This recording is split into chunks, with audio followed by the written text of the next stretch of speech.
অনেক অনেক খুশির ভাষায় বলা যাবে না, এত খুশি আমরা। অনেকদিন পর মজা করতে পারছি, এইভাবে মজা করতে পারবো বুঝতে পারিনি, দেশের যে অবস্থা।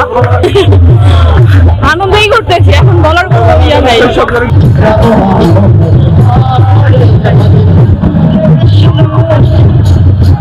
খুবই ভালো লাগছে, পরিবার নিয়ে আসতে পেরেছি, জগন্নাথ দেবের রথ টানতে পেরেছি, সুভদ্রা মহারানী বলদেব রথ টানতে পেরে আমাদের পরিবারের সবার খুবই ভালো লাগছে।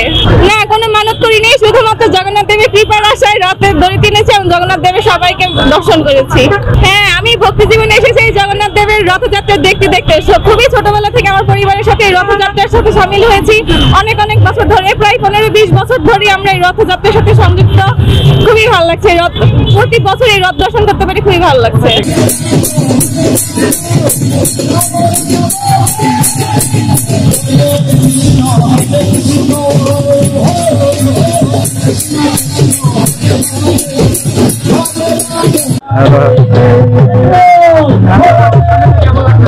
ভীষণ আনন্দ হচ্ছে, আমরা সবাই আনন্দ করতে করতে জগন্নাথ দেবকে নিয়ে যাচ্ছি।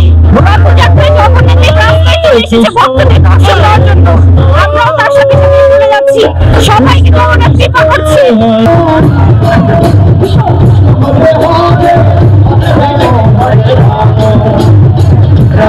আজকে আমরা রাজপথে বের হয়েছি জগন্নাথের শুভ রথযাত্রা। জয় জগন্নাথ, বলরাম সুভদ্রা মহারানী কি জয়। আমাদের খুব আনন্দ লাগছে আজকে এখানে এসে, মানে খুবই মজা করছি। রথযাত্রা জগন্নাথকে নিয়ে, সুভদ্রা মহারানী বলরামকে নিয়ে আমরা রাজপথে বের হয়েছি, খুবই আনন্দ লাগছে।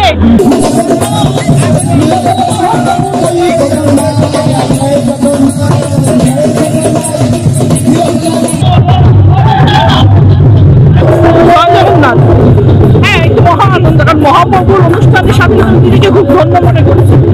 পরম সৌভাগ্যবান হওয়া ছাড়া রথ ধরা, রথের রশি ধরা যায় না, যেটা আমরা পূর্বকাল থেকে শুনে আসছি যে রথের রশি ধরতে হলে সে সৌভাগ্যবান হতে হয়, মানে ভাগ্য লাগে আর কি কথা বলে।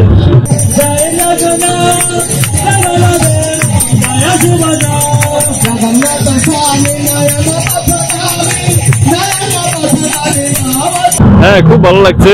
এটা আমাদের একটা ধর্মীয় খুব বড় একটা উৎসব, প্রতি বছরে অনুষ্ঠান ইসকনের দ্বারা এটা আয়োজন করা হয়। আমরা অংশগ্রহণ করি পরিবারের সবাই মিলে। এই যে দেখতে তো পাচ্ছেন লক্ষ লক্ষ লোক এতে সামিল হয়, খুব ভালো লাগে। প্রতি বছর আজকের এই দিনে ভগবান শ্রী জগন্নাথ দেব ভক্তদের দর্শন করার জন্য রাস্তায় নেমে আসেন। যেসব ভক্তরা নাকি মন্দিরে যাওয়ার সময় পান না ব্যস্ততার কারণে, তারা আজকের এই দিনে মানে ভগবান তাদেরকে দর্শন করার জন্য নিজেই রাস্তায় নেমে আসেন। জগন্নাথ দেব এতটাই কৃপালু, আমরা সেই জগন্নাথ দেবকে দর্শন করতে আসছি। সবাই জগন্নাথ দেবের কৃপা ধন্য হন। জয় জগন্নাথ।